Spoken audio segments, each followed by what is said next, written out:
kids are doing this to make a heart, but this doesn't look like a heart. That looks like a heart, but no one does that. This looks like I'm showing you my hole. Welcome back to Popcorn and Beer. It's your butter on top companion. When you're drunk classic, flirting with disaster. Let's go.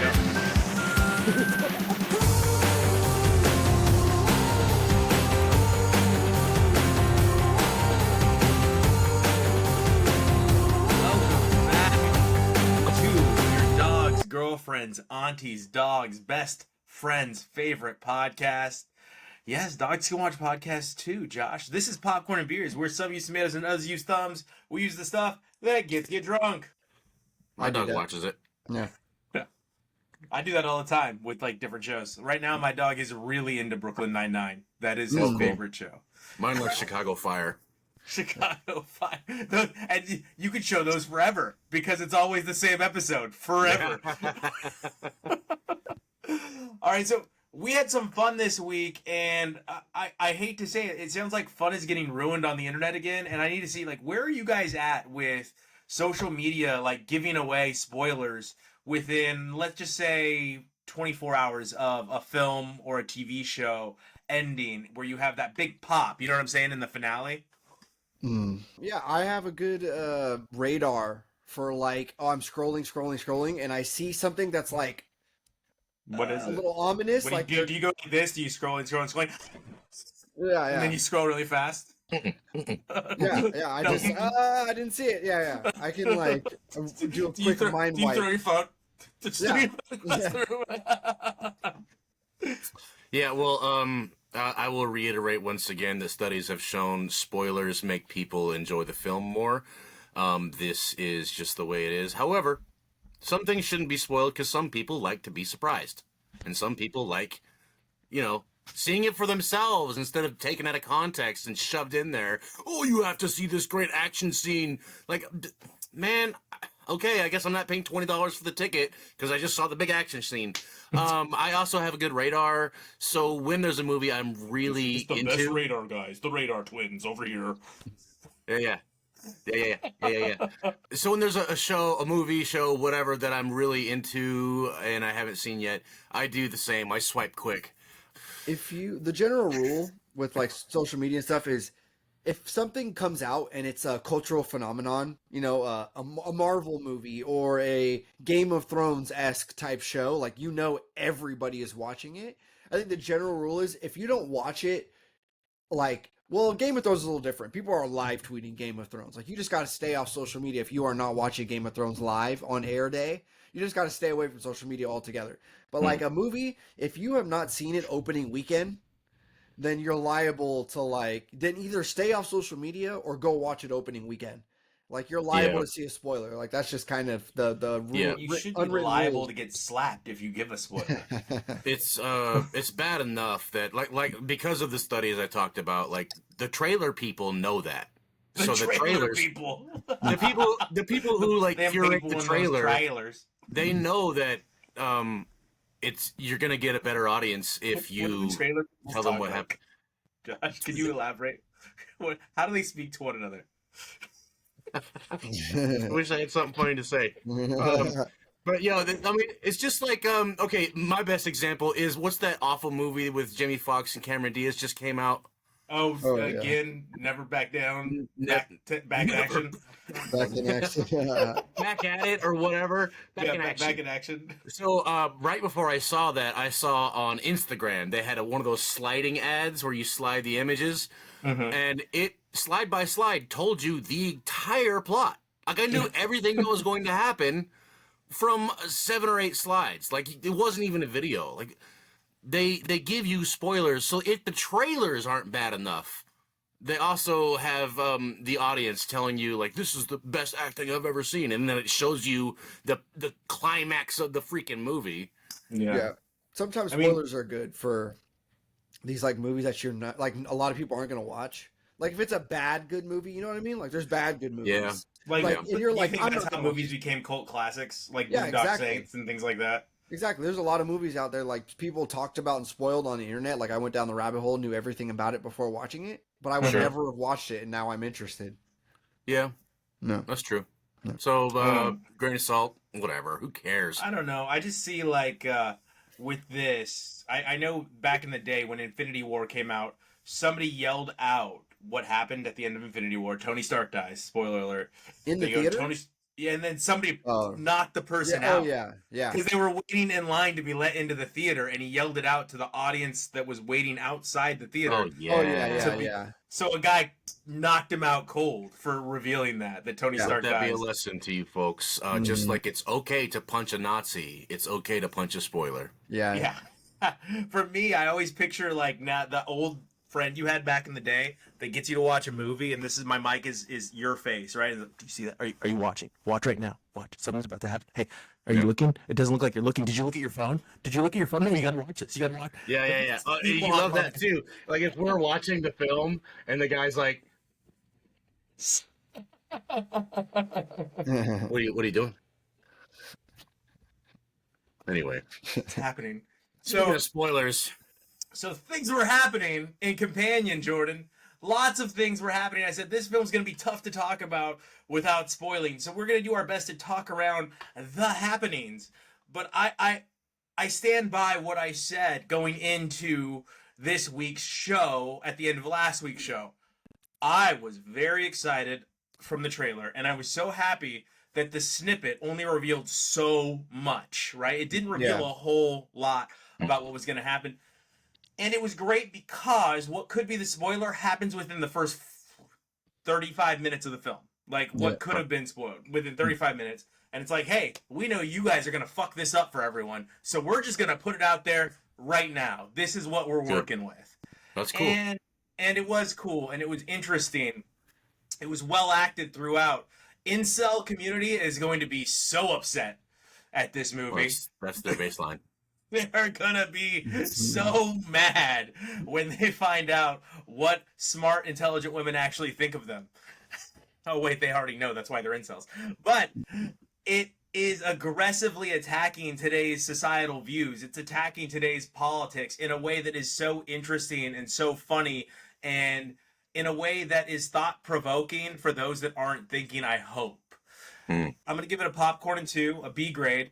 I think it's the best movie of the year so far, in my opinion, which isn't saying much. We're in the beginning of February, but so far, it has been the best. It is very rewatchable, even if spoiled, I think. So it goes, it really reaffirms Jordan's point and Josh's point. I think that this is one of those films that I think even if it gets spoiled for you, you're gonna like it. Like, you're gonna have fun with it. You're gonna enjoy it. Are there some lulls? Yes, there are some lulls in this. It's a little boring at times, but it doesn't last so long that you check out. You're bored for a minute, and then you're, oh, I'm right back in the movie. Here we go. Okay, cool. And it doesn't just say humans are terrible. Humans have some redeemable qualities. There's a few humans that are actually decent or that have changes of heart within the film. I think the original love story is kind of funny. I think the concept of a meet cute is kind of funny. Yeah. And does that still exist, I ask myself, in the age of Tinder and on your phone at the club nonstop and never talking to each other? Does a meet cute still happen? No, been single a long time, bud. I thought you had a date with like the prettiest girl in town. Didn't you say that? Ghosted. Anyway.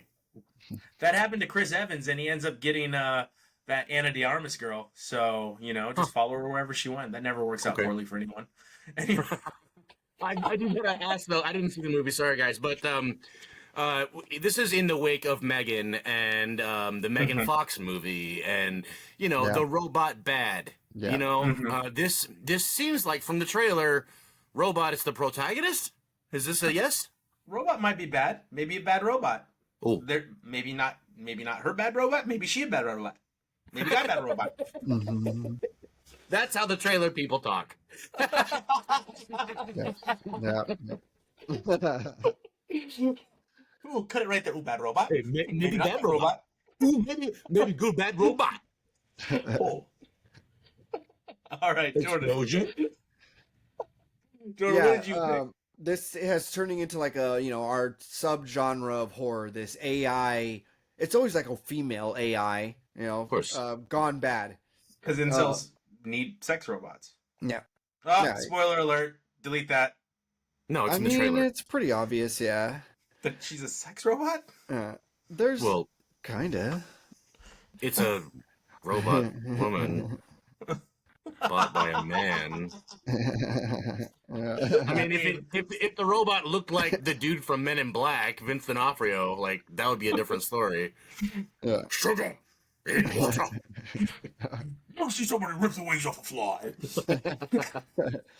Maybe there's something wrong with us because we see hot robot and we're like, oh yeah, he's doing that robot. I mean, yeah. He's banging that robot. That's what I think whenever I see a hot watermelon. I go, oh yeah, he's banging that watermelon. Did he just microwave it? Did he? Oh, all right, sorry, Jordan, go ahead. Yeah, no. So yeah, this is like becoming a subgenre of that kind of, and I think this is the best adaptation, the best use of that sort of vein, that plot. This was a good movie. I was entertained throughout. Had some really, really funny moments. It's not for everybody's type of like that fun horror kind of genre thing. It's got some a little bit like torture aspect, like oh god, like stuff that not everybody would want to see. Yeah. But this was a good movie. It took a lot of like horror B movie type, the Blumhouse crew kind of guys. Was this a Blumhouse movie? Blumhouse or Blumhouse? It's Blumhouse. His name's Blum. I don't know if this was Blumhouse, but I don't think it was. The Wolfman was. Okay. Yeah, the Wolfman was. It could have fooled me. I liked how they did a lot of the tricks and stuff with the robot. The eye thing, like her shutting on and shutting off, all of the like face scanning. Like it blurred the lines between her being a robot and her being a person very, very well. Like throughout the movie. Yeah, I agree. She's my new favorite actress, I think, right now. She's fantastic. Yeah, I really like her. So I don't know if I'd put her above certain actors. She might just be WNBA's MVP for me right now. No actresses, they're all actors. And some, well, some are of the female variety. She is an actor, but she may not be my favorite actor. She may just be my favorite actress at the moment. You're a girl. You're pretty good. I give it a popcorn and 2. Ooh. All right, so let's get to Flirting with Disaster. Josh, this is your lone review as the producer of Popcorn and Beers. You were able to get around to it, and you had never seen it before. I'd never heard of it, never seen it. Big fan of Ben Stiller in general, though I think it's pretty easy to say. I think everyone would agree he swings hard and he misses sometimes. Would you agree with that in general? His career and yeah, he's got big hits. He's got classics, timeless. But some of it's just like, you know how Jordan loves Adam Sandler? Yes. I kind of feel like that might be me with Ben Stiller. Like I haven't seen Generation Kill. I've never seen Generation Kill. So, but essentially, a lot of stuff with Ben Stiller in it, almost everything, I tend to get a good chuckle out of. Like I'm never like, oh, that was stupid. I kind of laugh every single time. And are you aware that he is the majority director of Succession? Yeah. Okay. Wait. Anyway. What? No, Severance. Severance. Severance. Sorry. Yeah. Severance, guys. That's one of my favorite shows. I was like, what? Secession. I didn't even say succession. I said secession. Yeah, that movie about the Civil War. Anyway, Flirting with Disaster, 1996. This must have come out like right after or right before Something About Mary, wouldn't you say? Anyway. Before. Okay. Something About Mary's 1998. Not for me. I recognize every joke he was making, and it was a very clever movie. I say Ben Stiller is a genius, more or less, with his with the way he approaches things. But when you say someone's edgy, usually you mean on the good side, like, oh, he's edgy, but he hits it. Sometimes he doesn't hit it. And maybe this is a bias because I, in general, don't find infidelity funny. And this whole movie was about the ridiculousness of it. And I understand that it was, I mean, just like his other movie with Hawaii and the Heartbreak Kid. It's Mexico. Heartbreak Kid, just like Heartbreak Kid. That's the point of the movie. Like this whole thing is stupid. Jackhammer. Jackhammering. Yeah. I'm blocked. So obviously parts of it were really funny. The whole thing was, I would say, more or less entertaining. I liked everyone's role in it. I liked I would say, what do you call those cameos? All the parents he's going to see. This could easily be a one season series on Netflix today if they did a lot of work to it. I think a typecast, almost typecast alert for Richard Jenkins, the bisexual Josh Brolin's husband. Yeah. He plays the jilted lover a lot. It reminded me of Let the Right One In. Remember that one? Yeah. A couple other things. The Shape of Water, not jilted lover, but like forgotten person kind of thing. He plays that like really the well. Computer guy in Shape of Water.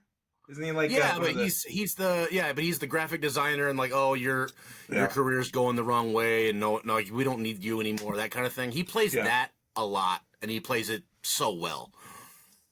Ben Stiller as a complete, utter moron was hard for me to watch. He does that a lot. He does it so well, it's difficult for me to watch. The mother, who is like the worst kind of mother I've ever seen, besides the ones that beat you. All that manipulation, mind game. I mean, it was so well done that it was hard to watch, and I didn't like it. You know what I mean? Okay. So overall, it had a lot of parts of it that were funny. The ending line about like homosexual fathers. Can you imagine the trauma the kid's gonna have to go through when like the whole movie's about his trauma? So there's parts of it that are very clever. It's a very clever movie, also stupid, and yeah, I give it a popcorn. Yeah, you said clever. I said in my notes I put understated jokes.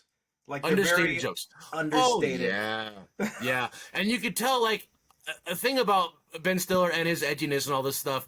So much of what he's done, even his failures, like the Ben Stiller show, like he gives the framework to future people that steal all of his work. He is Mr. Framework. Like this has been done a bunch ever since, and it's his fault.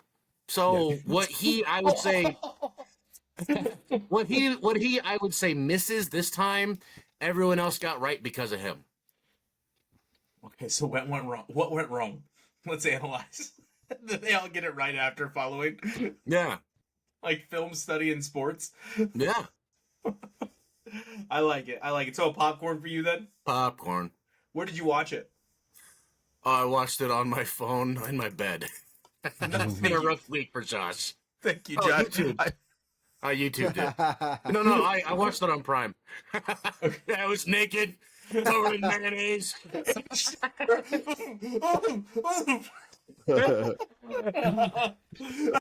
There's so much, but it's kind of witty. Yeah. I can't wait to like... He's got this perfect wife who just like really wants to give him oral sex. Yeah. What is all this about? Why do you have any issues, bud? Anyway, with Patricia Arquette playing the sexy wife was interesting to me. Like she's not in that role too frequently, and you know what? She was all right. She was good at it. Like she played that role well. Like you said, like the doting wife that's amazing and like also insanely intelligent, a fellow scientist, you know, and he's just trying to screw it up at every turn. Right. Yeah. Jordan, go ahead. Yeah, Josh has been stepping on a lot of my my notes here all this morning with the whole Megan AI woman thing too as well. But let me just piggyback on that. This was the formula. It feels like for a lot of future movies that went on to do it so much better.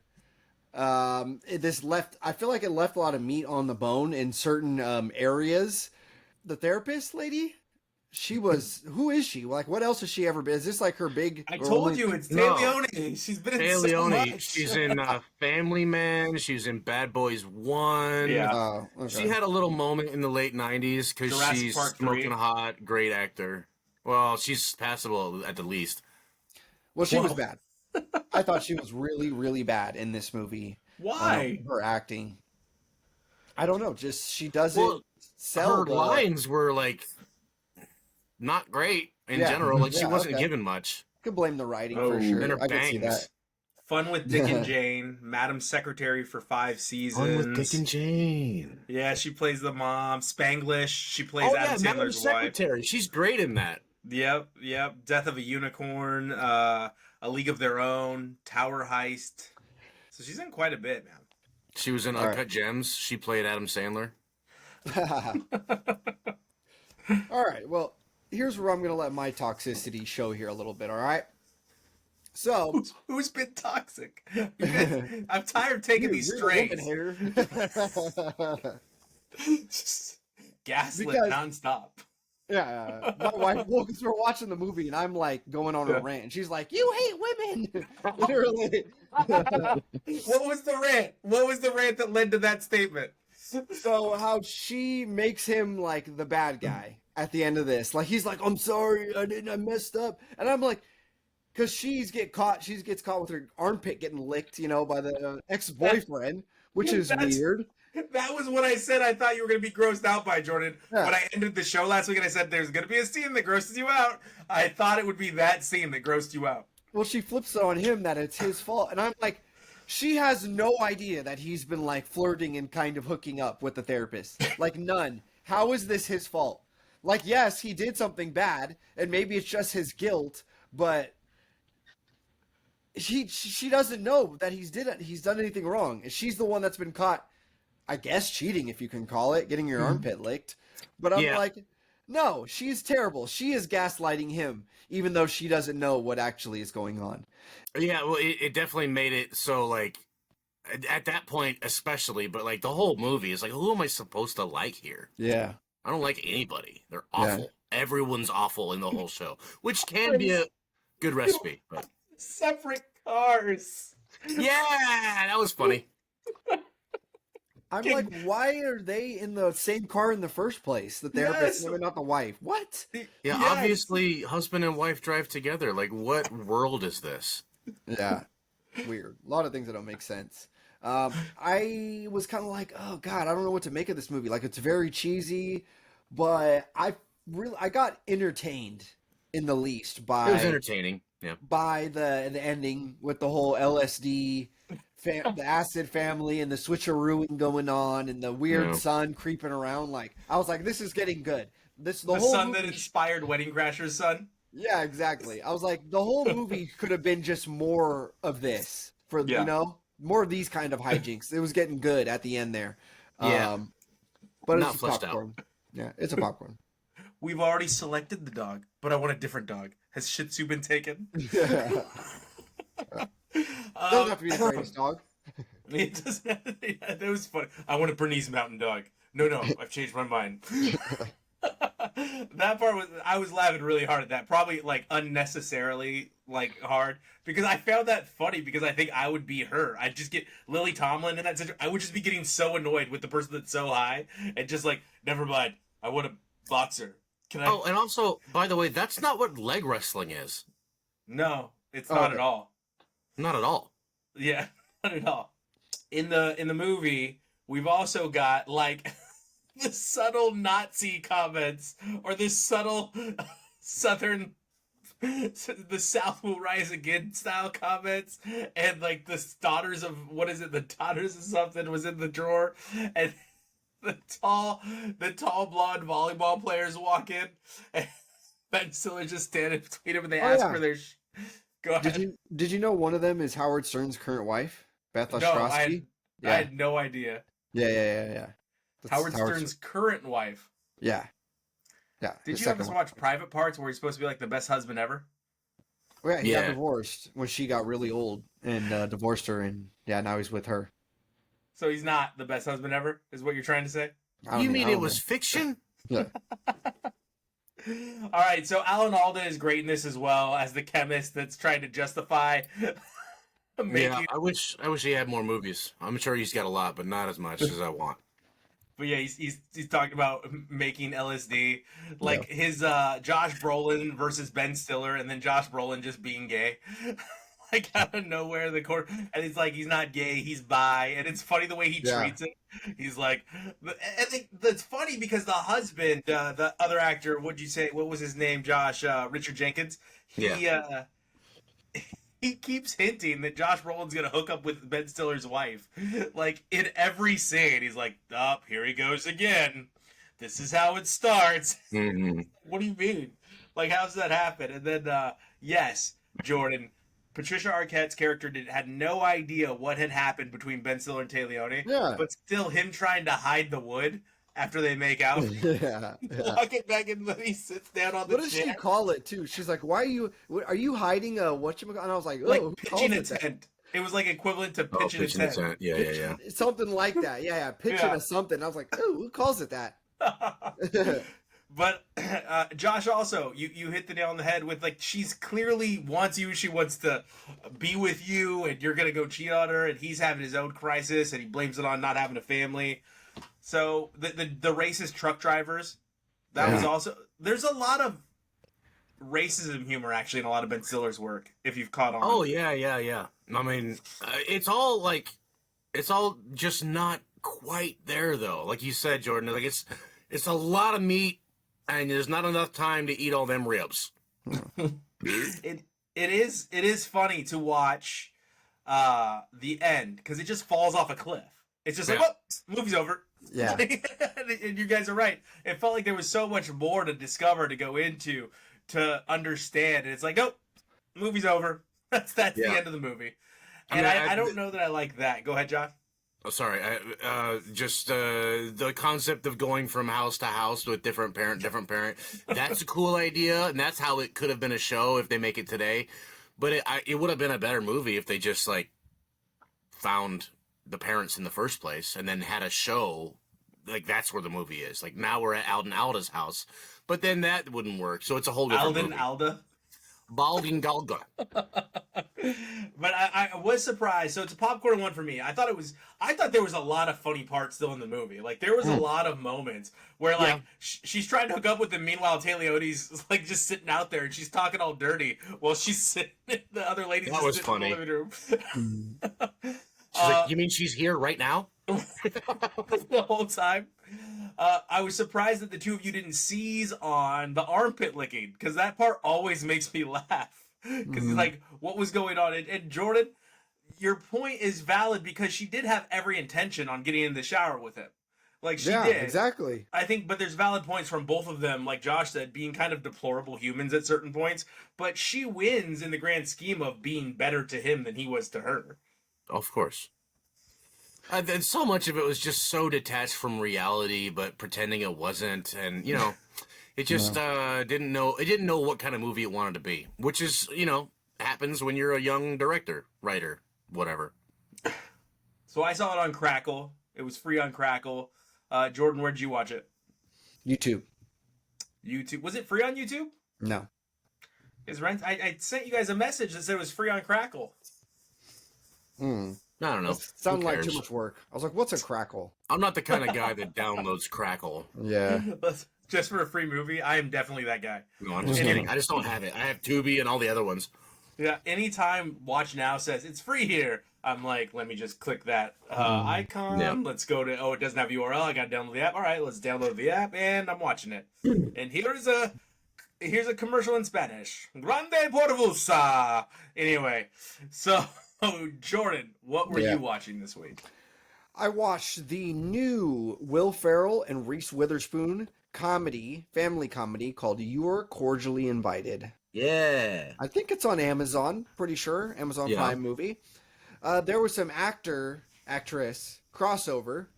Celia Weston, who plays the first mom in Flirting with Disaster. The one that he thinks is his mom, plays the mom in this movie.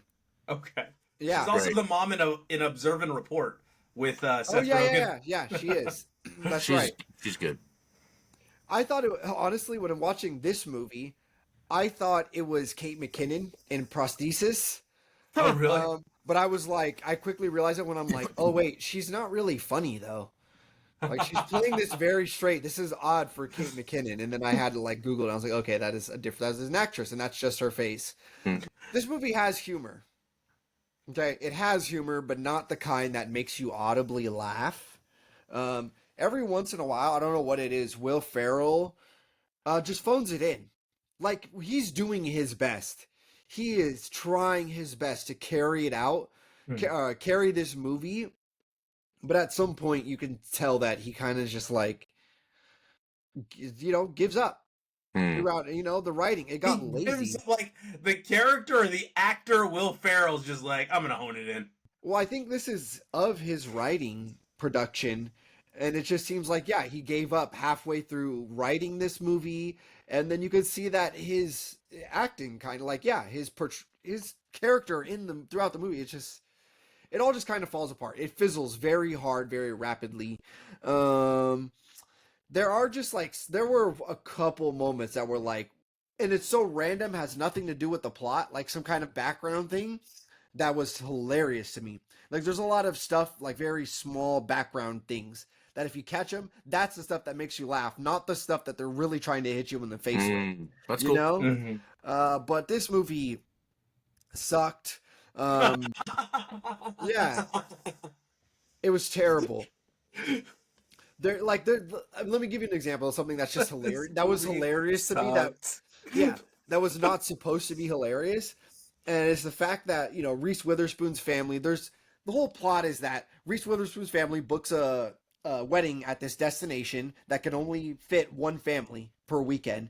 And through hijinks, one way or another, they get double booked. Will Ferrell's family gets booked there. Okay. So now they have the two families there, and they're kind of fighting and competing to have the venue to themselves. And there's a father, Reese Witherspoon's family has they're doing their thing. But the father figure, the father of Reese Witherspoon's family, has 0 lines throughout the whole movie. Like he might as well not be there. He's just always standing in the background of every shot with just 0 lines. Just staring. Yeah. And it's like, it's super funny, and there's no emphasis on it. Like, it's just not addressed. Like, why does the dad not speak at all throughout this entire movie? Not once. Does he even care? Yeah, I know. It's weird. And that was funny to me the whole time. I don't know why. And so, don't waste your time on this movie. It's not funny. Popcorn. And available on Amazon Prime. I watched 127 Hours on Max. It's the old arm cutting off film. I remember that movie. Yeah. 2000 and I want to say like 12 or something, 11. So 13, 14 years ago, this movie came out. It earned what I guess is come out to be a terrible person, James Franco. I need to read more literature on it. Hollywood just made him go away before all the details of the case came out. I know he was terrible to women. Yeah, I don't know, but yeah, he was climbing a mountain at that point. Get it? Because the movie. But yeah, he just kind of was made to disappear by Hollywood after allegations came out, and I'd love to read more about what he was doing. I know he was a deplorable character on the set of some films. That's what I know. So, canceled James Franco is a canyoner, I believe is what he refers to himself as. And it's his story about him going to try to set a record to get to an area of these cliffs, these canyons. And in doing this, he slips. And when he slips, a boulder falls down, and it falls perfectly and traps his arm between the wall of the canyon and the boulder, just holding him there. And he's stuck there for 127 hours. And we know that because he intermittently filmed everything that was going on, wrote things down as well while he was stuck down there. And it's weird because he wrote it all down with his left hand. It would look like a toddler's writing if I wrote things down with my left hand. Yeah. It is the story of what he had to do to survive and how he survived, drinking his own urine, things like that were a part of his journey. I think I wrote, it's a wild exploration of what would go through your head should you be faced with what is certain death, a sense of hopelessness. In this, James Franco delivers a performance that was nomination worthy, as he wears every emotion of the situation that can be unthinkable for some. And you have to think about, would you cut off your arm? In my head, would you cut off your arm, Josh? Dude, I don't know if I could go through with it. I was making all these noises and faces because I was thinking about when he finally gets to the nerve. Yeah. Oh. You can feel that. Yeah. And it's like stuck there, like Yeah. You can feel it like it's taut. Yeah. Man, I don't know if I could get through with that. I mean, I might start sawing if I was brave, but like, I don't know if I could get through that part. I don't know. I'd probably just poop myself and die. Yeah, and he does do the thing where he stabs it in his arm to see if he can take the pain. Yeah. All the hallucinations that he goes through are quite a journey. At the end, it states that one of his premonitions comes true, and he, marries the woman that he had a dream about. His premonition while he was stuck down there. Oh, cool. It does talk about, like, it gives hints at, hey, if you are one of these people, let people know where you're going to be. Like, tell people where you're going to be, and it is terrifying to think about that something like that could happen, and no one could know where you are, and then you die alone. Have you mentioned that it's a true story? The helplessness. No, I didn't. Yeah, but it is based on a true story. I'm going to give it a popcorn and 1. His performance alone is a popcorn and 2. Do you think the actual guy went back there and was like, "Hey, look, there's my hand"? I don't know. It's a great question. I do know that he put a hook on his arm and got back out climbing again. He wrote a book about it. So sometimes you just can't beat stupid. He leaves a note everywhere he goes, right? Everywhere he's been, he leaves a note. Cool. In there. That's cool. That's cool. Good movie. Jordan, what were you watching? Well, I'll see your canceled James Franco, and I'll raise you a canceled Shia LaBeouf. Is he canceled now too? Oh, he's totally canceled. Okay. And this is the supervillain origin story for him, Honey Boy. Okay, for 2 reasons. All right, and this is, wait for it, a very meta movie. Okay, is Shia LaBeouf making a biopic about his life, his relationship with his father, and Shia LaBeouf plays his own father, who was like a rodeo clown kind of guy, and like that's his glory days. Kind of a trailer trashy kind of guy. Sorry, I don't know, that's like my PC term for trailer dwellers. It's I think this is like a brilliant take on the biopic movie. This was really, really interesting because you could see like this was his therapy. Basically, this is the way that he knew how to approach all of his demons and all this stuff from the past, It was a rough watch, honestly. It's very triggering for if you've ever, childhood trauma type of things. He smoked. He as a child, apparently, if you're taking everything in this movie as like this happened, besides like some of the like weird psychedelic-esque things, it's not a direct adaptation. Like it shows him as a child star, and he's on a TV set a lot, like doing things, but it's clearly not Even Stevens. But that was the first like I had to Google it. Like this is him in the Even Stevens era, but he is not showing dramatizing scenes from Even Stevens as a child. Probably because Disney was like, you better not. Yeah, that's true. Yeah. We've had enough times with Nickelodeons and everything.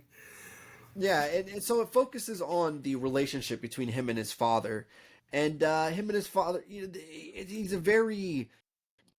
It's the theme of this is generational trauma. Basically, his dad went through a whole bunch of crap, and like his dad kind of shows him this like tough love. Like at times you're like, yeah, I mean, he's got a point. He's kind of looking out for the kid for the most part, but then he goes and like sabotages. The dad does a bunch of like, self-sabotaging behavior, and that leaks out onto the kid. Like so many managers do to their talent. Exactly. Yeah. And he's just like chain smoking cigarettes throughout the movie as a little boy. It's pretty it's just a little bit hard to watch. It's very gritty, but it's just it's conflicting. It's just like at times it's a very endearing movie, and you see a lot of why he is the way he is. I mean, that doesn't justify the things that he did, because in the way that this is also his supervillain origin story is that I believe this is where he met FKA Twigs, the Gotcha. actress that was in The Crow that he ended up dating, that he ended up severely abusing, like holding hostage, breaking bones. Like, yeah, he did some gnarly stuff to her. Wasn't she married to Elon Musk too? No, you're thinking about No, Grimes. the other weirdo. Grimes, yeah, Grimes was married to. Grimes, yeah. What was she in? What was Twigs in? In The Crow. Yeah, but she was in something else. Anyway, keep going. I don't know. This came out like around the same time as his very famous YouTube motivational speech. Remember that? Yeah. Just do it. You take it. Do it. Yeah. So with that being said, I don't know if this was his therapy in a way that this like helped him, but I think this just set him like on a full ramp, like his full meltdown. Yeah. Like he got all these things out in an outlet that wasn't the most healthy way, obviously, to put out a movie about this for the world to see all of your troubles and like why you're an asshole, basically. I give this a popcorn in 3. I think I give this a popcorn in 3. Okay. Yeah. A lot. Well, this guy likes Shia LaBeouf, dude. It was like he does like Shia. It was a well-received movie. I believe this was nominated for like, dare I say, an Oscar? Yeah, you're definitely not Shia about your feelings for him. But it was a good movie. It was good.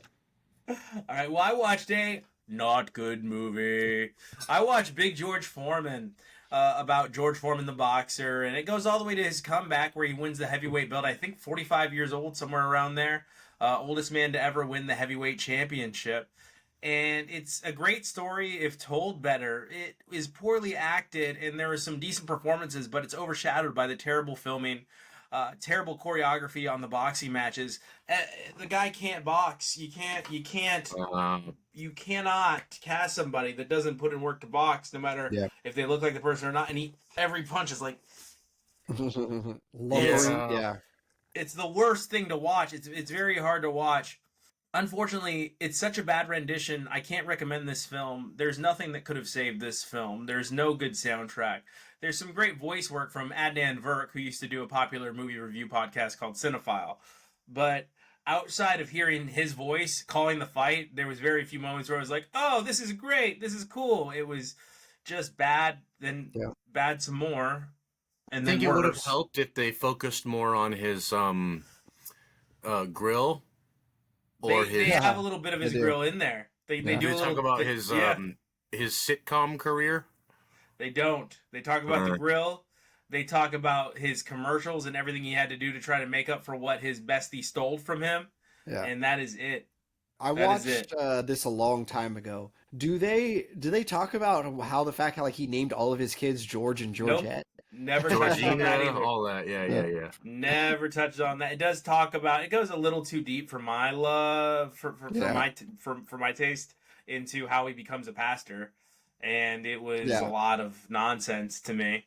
But it's his story, so whatever. Tell it how you want. But it was too heavy-handed for me, and I was kind of like, okay, enough. Like, I know he was a pastor before he became a boxer, and I know he had to do it because he went broke. Like, I'm aware, and he went broke doing cool things for his community. That is how he ended up going broke. It wasn't like a bad story. He went broke building like rec centers and schools and stuff like that. But he thought he had millions of dollars, and it turned out that his best friend was losing it all in high risk investments and gambling. Yeah. So well, I still have his grill, and it's still good. So yeah, still makes some money too. I'm gonna go ahead and give this one a popcorn. It's not worth the watch. It is on Netflix now, but I don't recommend it. Jordan, what were you watching? I watched the entire 4 seasons of Eastbound and Down. Not a lot of homework in school, huh? Well, I was sick. Friday. Okay. I called out. Yeah. And so I watched... You had a blanket over you, and you were like, I need Danny McBride after I watched The Righteous Gemstones. Yeah. So I started watching, Thursday? I was really coming down with it. I watched about a season a day for like the last 3 or 4 days. roughly. It's And good. it's a short series, though. I mean, the episodes are like 30 minutes long. Seasons are only COVID like show for me. yeah, seasons are only like 8 episodes. 8 episodes long. This is American entertainment right here. Mm-hmm. Like this is basically what the world thinks of us, especially right now. Yeah. I think. I mean, he is Florida incarnate. Yeah. It's Phoenix so Fiend. yeah, it's so quotable. Will Ferrell's character is Florida incarnate as well. Ashley Schaefer. Woo! Yeah. Down in my plums. Yeah.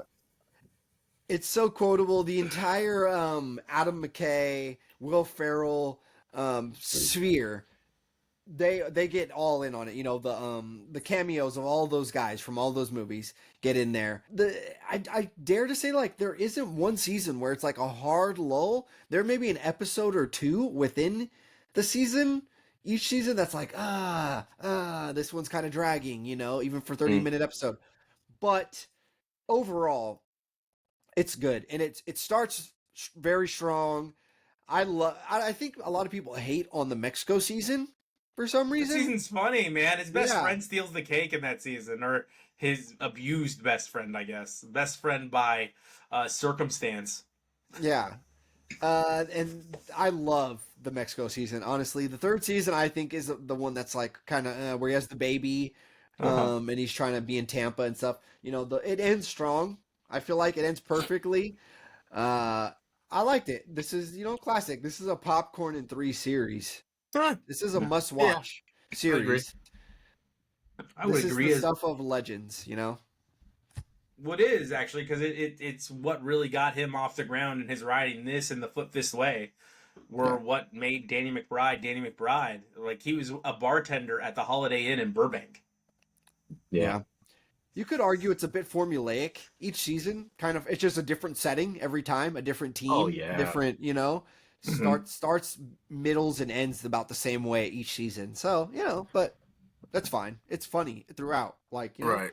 The formula works. I like that they commit to works. it. Like, he has the moment where he changes, but then like the next episode, it's like, nah. Yeah, exactly. Yeah. I like who I am. I watched Humane on Hulu. It's a Hulu movie. It says 2024, but I hadn't seen it until now. It is another disaster movie where the world is ending. It is the enviropocalypse. Okay. Basically, the environment it's over. Like, you have to wear the Mylar umbrellas when you go outside because the sun's radiation is too harsh because we've destroyed the earth. We've burnt down the rainforest in this universe, and then it descends into a purge-like story because in order to combat pollution, every country has essentially a culling quota where they have to cut down the herd of humans so as to limit the amount of pollution that's going on. And there's a lot of talk about carbon footprint, but like I said, it descends into a purge, and it talks about how, or it really like lightly touches on corrupt governments and how governments are out to protect themselves. Whereas, okay, well, there's going to have to be a draft if people don't enlist to be killed. And they offer a $250,000 non-taxable fee to off yourself, essentially. Like, to allow them to come in and humanely put you down like an animal. But they'll give your family $250,000 to move forward. There was even they touch on immigration clauses. If you are an illegal immigrant, they'll fast track you to citizenship. Should you be one of the ones in our country to to off yourself? And there's a lot of notes about today and where we could be going if this keeps up. They talk about how the rich's carbon footprint is significantly larger than middle class or less wealthy families would be. Is it? So they dive into that. It's interesting. It actually is funny at a lot of points and sad at a lot of others.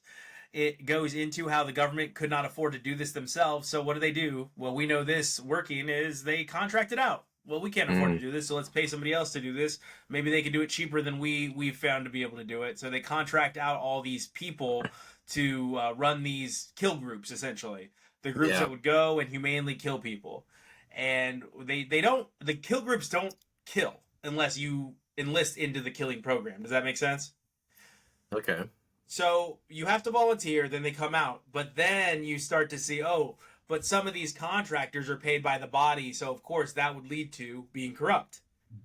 And you see some of that corruption come out in there, and you see kind of the worst part of families. They highlight one family, a very wealthy family, and essentially the kill group says, okay, well, you are unfortunate circumstances because the mother's run away. She doesn't want to do the enlistment, but she already signed the paperwork, so they're expecting me to pull 2 bodies out of here, so you guys can decide who it's going to be.